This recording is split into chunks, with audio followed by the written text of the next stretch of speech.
Today we're getting into the latest Tesla news, including huge battery advancements, Tesla throttling Cybertruck production, how cheap you can get a Cybertruck for from Tesla, and more, so let's get into it. First up today, back in 2020, one of the most exciting things from Tesla was the announcement of their 4680 battery cell. This was a brand new battery cell that would change a lot of things for their future. And that battery did come to be, but it came a lot slower than Tesla expected. However, they're still very hard at work on this battery cell and the future technologies they talked about at that event, Battery Day, back in 2020.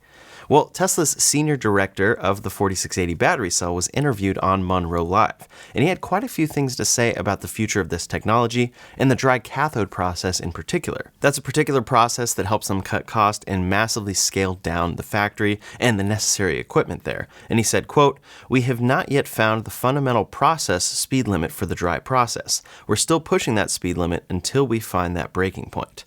So this is very big news for this future technology that will bring down costs and make battery factories much more efficient. Really, when it comes to that 2020 event, of course, those new battery cells were somewhat of a big deal, and they've come to be in the Cybertruck today.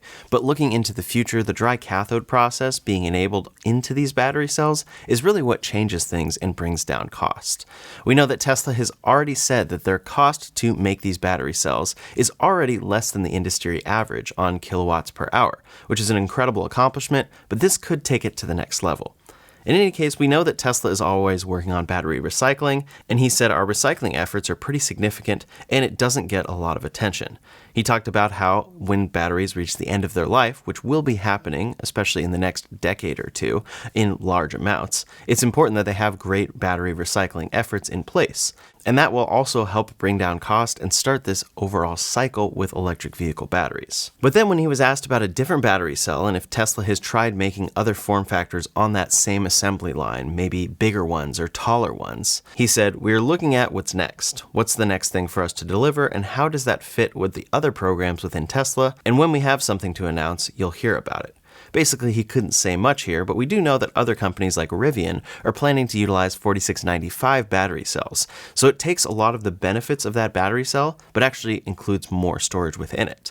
It looks like Tesla is probably already working on prototyping some of those battery cells for the future. I actually wouldn't be surprised if that technology is what would, in the future, enable a longer range Cybertruck. With Tesla, a lot of things do end up coming to be, but they take a lot longer than we expect, so I wouldn't be surprised if we actually do see a 500-mile range Cybertruck, or at least some truck from Tesla in the future, enabled by the dry cathode technology and 4695 cells or something similar, but it takes a very long time for them to get there, much longer than they expected. In any case, this is great news for Tesla's vertical integration and their future as a potential battery supplier. Next up today, in my last video, I talked all about the huge Cybertruck discounts that Tesla is offering right now, particularly on 2024 models.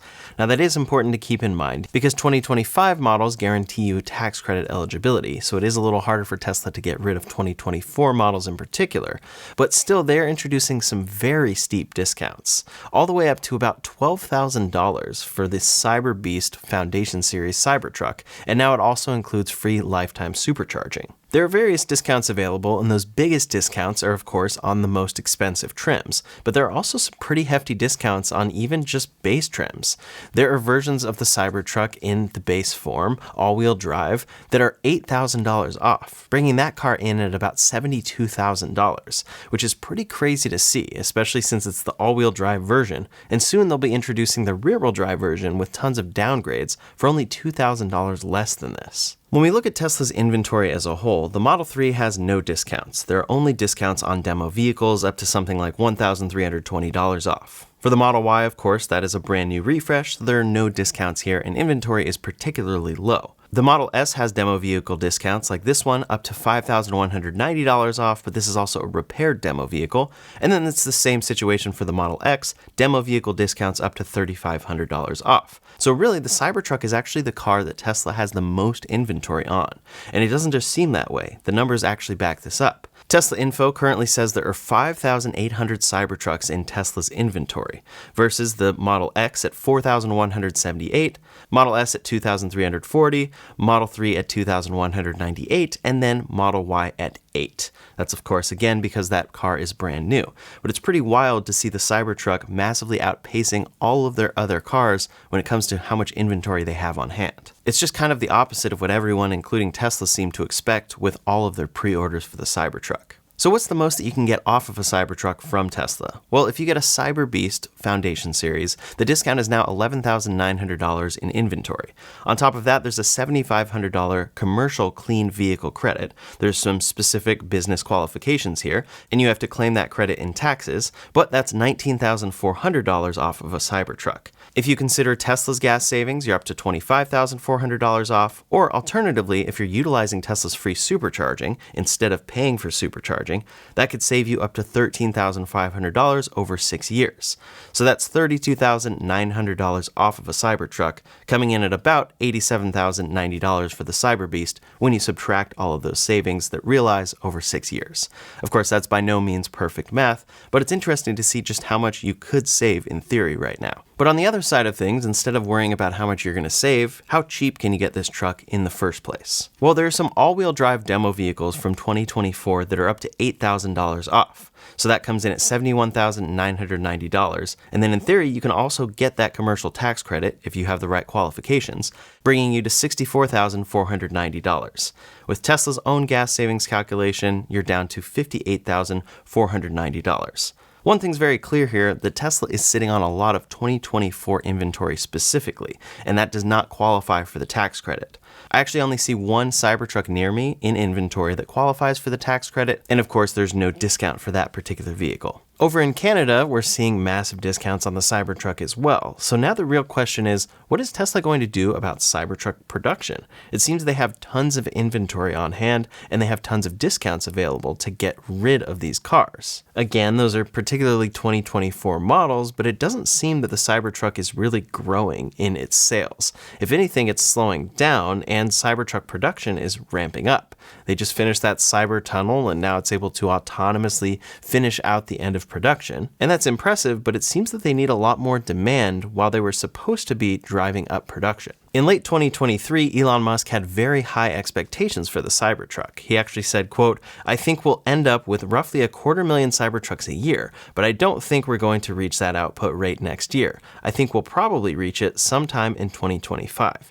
It actually seems like that's something Tesla maybe could accomplish this year by the end of the year if they had the demand for the car. But that demand has pretty much dropped out from what we expected it to be with over 2 million orders, and of course that's because the price now starts even in its base model at $70,000. The rate we're looking at right now, so far in 2025, is about 1/10 of what that 250,000 marker would have been. We're at about 25,000. Well, now a new report from Business Insider is saying that Tesla is already having to throttle Cybertruck production.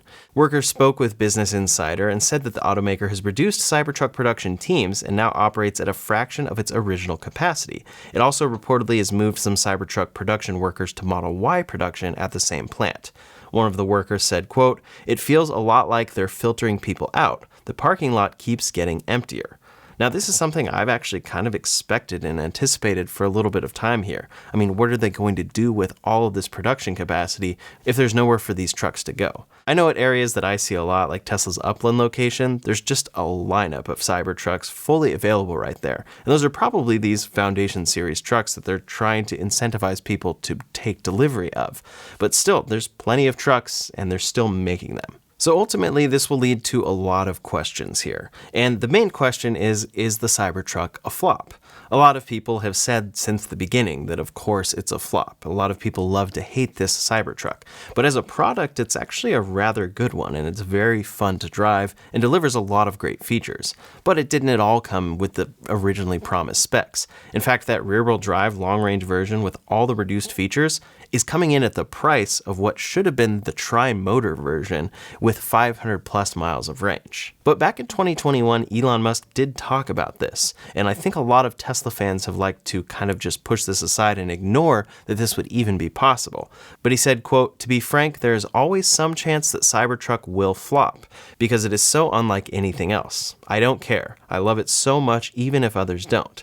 Other trucks look like copies of the same thing, but Cybertruck looks like it was made by aliens from the future." In end, we kept production design almost exactly same as show car.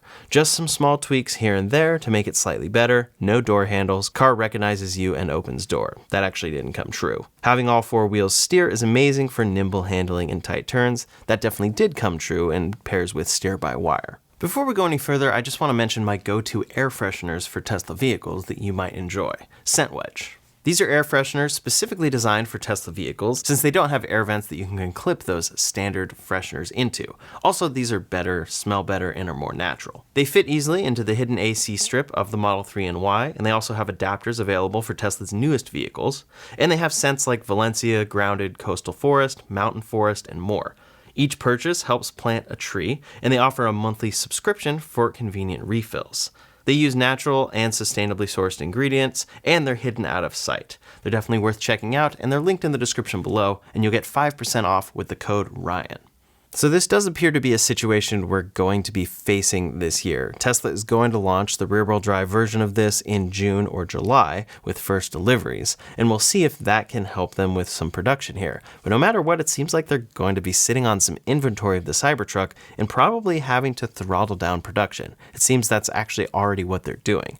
This was a main piece of Giga Texas and their plans for that factory, but now things are changing, and not as many people as they expected wanted the Cybertruck. Of course, there are many factors here, including the larger price of the Cybertruck, increased interest rates right now, and then everything going on with Tesla and Elon Musk as a whole. And a new report is saying that Tesla's brand loyalty, which has always been quite high, has been crashing as of late. According to new data coming from Edmunds, trade-ins of Tesla vehicles are up 250% year over year in Q1 of 2025. Yeah, 250%.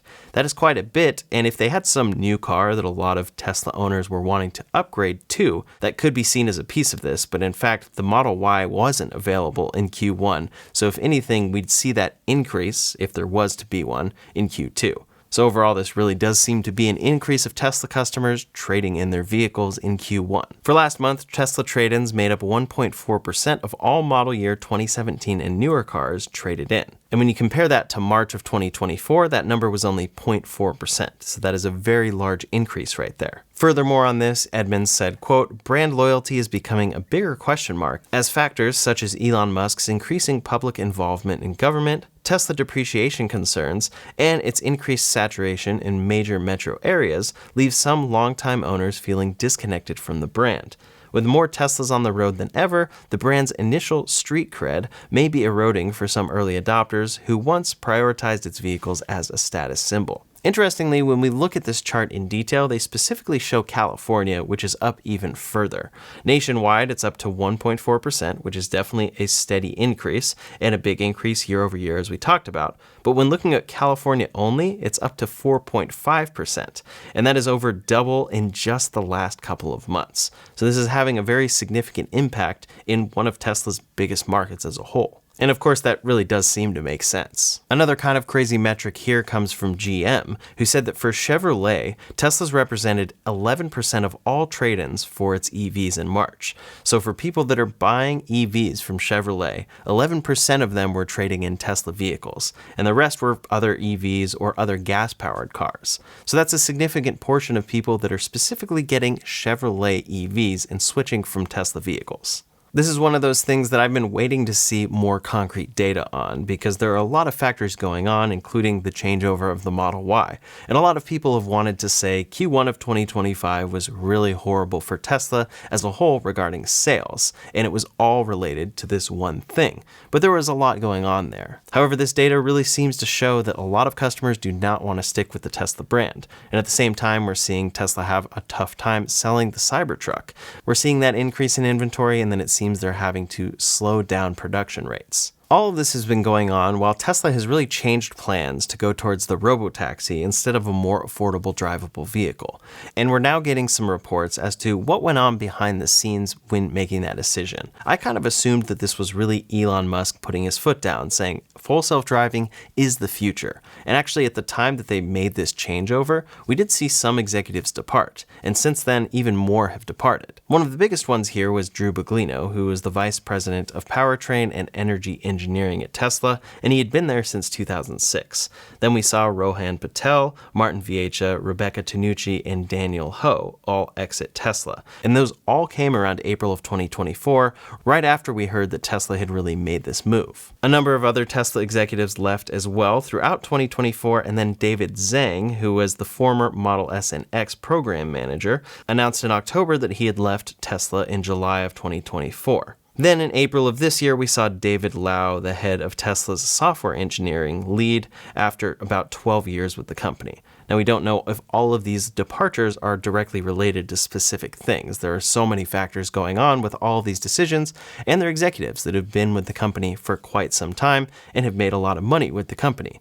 But it does seem that this was kind of a fork in the road for Tesla and where their future vision lies, really focusing all in on AI and self-driving. So with all of that, some new information has come to light from the information. Of course, we have to take this information with a grain of salt, as we do with reporting on all sides of these issues, but this describes a meeting that happened at the end of February of 2024 when Tesla executives were trying to push Elon Musk to greenlight the $25,000 drivable Tesla. The report says, quote, "In the last week of February 2024, after a couple of years of back and forth debate on the Model 2, Musk called a meeting of a wide range of executives at Tesla's offices in Palo Alto, California. The proposed $25,000 car was on the agenda, a final chance to air the vehicle's pros and cons, the people said. Musk's senior lieutenants argued intensively for the economic logic of producing both the Model 2 and the Robotaxi. But by October of 2024, Elon Musk was saying, I think having a regular $25,000 model is pointless. Yeah, it would be silly. Like, it'll be completely at odds with what we believe. And when you really think about what they believe for full self-driving, that does somewhat make sense. But it's just so dependent on this future technology. Reportedly, a slew of executives were involved with wanting to greenlight the drivable car, though. This included Daniel Ho, head of Tesla's vehicle programs, Drew Baglino, senior vice president of engineering, and Rohan Patel, head of business development and policy, along with Lars Moravy and Franz von Holzhausen. The only ones remaining at Tesla from that list are Lars and Franz. Apparently, these executives were referencing a report that Tesla had run on the Robotaxi itself. Quote, "We had lots of modeling that showed the payback around FSD, full self-driving, and Robotaxi was going to be slow. It was going to be choppy. It was going to be very, very hard outside of the US, given the regulatory environment or lack of regulatory environment. Much of the work was done by analysts working under Baglino, head of powertrain and one of Musk's most trusted aides.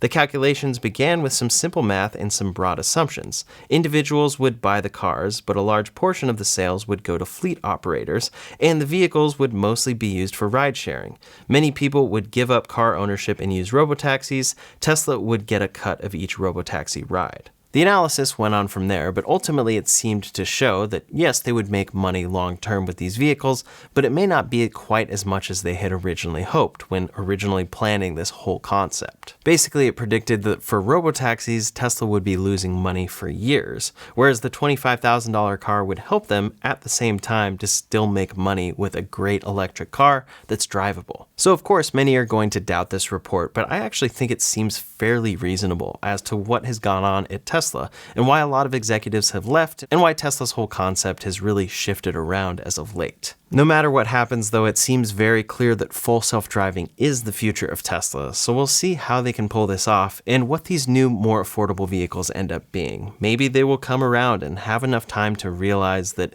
if they don't achieve full self-driving, they can still make a drivable electric car, but it seems like they're a little too far down this path to make that alternate plan. So we'll see how this all develops for the company, and I'll be sure to keep you posted throughout this year. Last up today, some updates from other automakers. Over at Kia, they have done a great job introducing some new great electric cars, and the latest one they're introducing after the EV6 is the EV4. Now, this has a very particular look, and some are not a fan of what the rear looks like, but overall, it's their first electric sedan, which is breaking away from their SUV-focused EV lineup. The EV6 is a crossover SUV and more for the market of people shopping for cars like the Model Y. This is built on the eGMP platform with a 400-volt architecture, and it will be available exclusively as a sedan in the US, and then a hatchback version will be sold over in Europe. For front-wheel drive, it has 201 horsepower, and then it does 0 to 62 miles per hour in 7.4 seconds on the standard range battery. There are two battery options, standard and long range, 58.3 kilowatt hours and 81.4 kilowatt hours, and the estimated ranges here are about 225 miles and then 330 miles, so some pretty solid range options. Pricing has not been announced for the EV4 yet, but we are expecting 3 different trim levels. First would probably be the light trim at $39,000, the Wind trim at $47,000, and then GT at around $52,000. And of course the GT has sportier design elements and 19-inch wheels. Overall, it's a spacious cabin, and then up front there's a 30-inch display that has a 12.3-inch digital gauge cluster, a 12.3-inch infotainment screen, and 5.3-inch climate control screen. Later this year, production is set to begin in South Korea, and then it's expected to arrive at US dealerships in late 2025 or early 2026. It seems that this will be subject to certain tariffs, so that could be part of what that estimated pricing is, or why they haven't actually announced pricing yet, because they don't entirely know what's going on there. They do want to bring production to the US, but it doesn't seem to be planned for the EV4 at this point. Over at Subaru, they have the Solterra EV, which up till now has basically been just a relabeled BZ4X from Toyota. It's overall the same car provided by the same company, and it still will be that way, but it has gotten a big facelift for the 2026 model year. This is Subaru's all-electric SUV, and it's built on their eSubaru Global platform, which they co-developed with Toyota. The new XT trim features dual electric motors that produce a combined 338 horsepower, and in this new version, acceleration and overall performance are enhanced. It now has a larger battery pack as well as 74.7 kilowatt hours, which achieves a 25% improvement in driving range over the pre-facelift model. That's of course increased range with that larger battery pack, but then other factors as well. The front end is definitely updated and looks a lot different than before, and then there are various interior enhancements, including improved materials and an updated infotainment systems. Currently, it's set to arrive at US dealerships in late 2025 for the 2026 model year. Subarus tend to be pretty popular cars, but when this launched, I wasn't very excited about it because the original BZ4X also wasn't that exciting. It didn't really deliver a lot as far as an EV is considered. But this new version of the Solterra seems to improve the range quite a bit and make it a much more reasonable vehicle. That's all the latest Tesla news for today, so in the meantime, if you want to see the latest prototypes Tesla has been out testing, you can check out that video linked up here or in the description below. Thanks so much for watching, and I'll see you on the next one.